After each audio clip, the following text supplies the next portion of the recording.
Hello everybody, Stephen Wade Nebgen from ShowbizAZ.net. Today we're coming to you from the George and Dragon at Indian School and Central Avenue. We're interviewing Joe Flocco, who's a very, very prominent photographer, done quite a few things in a lot of different fields in photography. Joe, welcome. How you doing? How are you?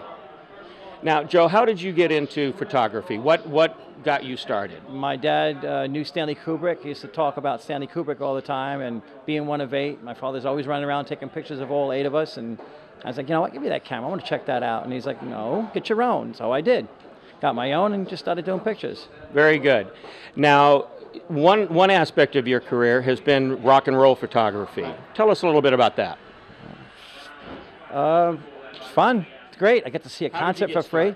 How did you start getting into that? I love going to concerts. I used to go check out all the bands. I love being there, and just, you know, I took a picture and people were like, well, that's really cool. And I wanted people to feel what I was seeing.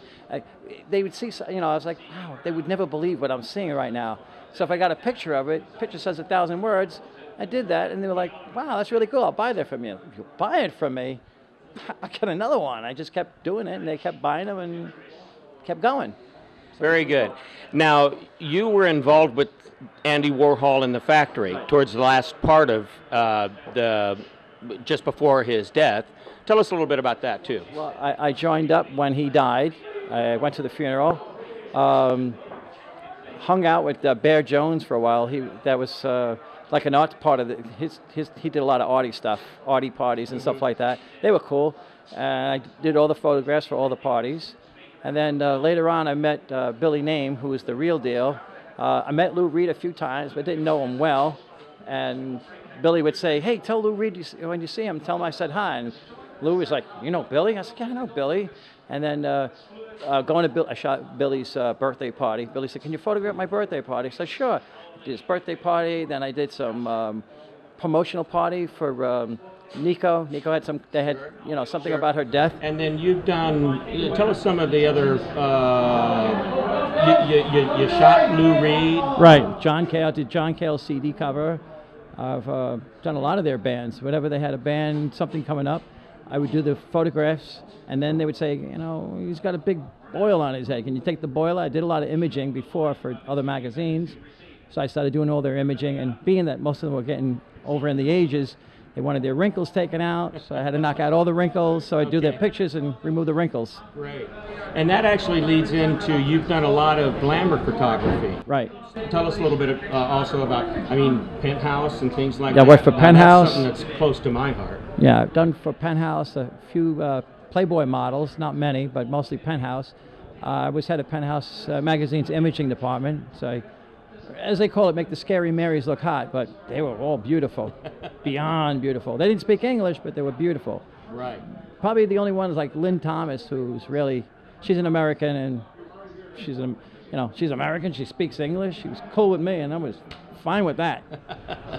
Now, to a little bit more serious subject. Yes. You were there on 9/11. Yes. And, yes. I mean, obviously, tell us what it was like from your perspective. Wow, it was, I was on my way to work for Penthouse when I heard the first plane hit.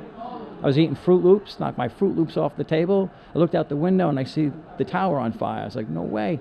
So I grabbed my 2 cameras, went up to the roof of that building, took some pictures, and then decided to go down to the front, go right down in there.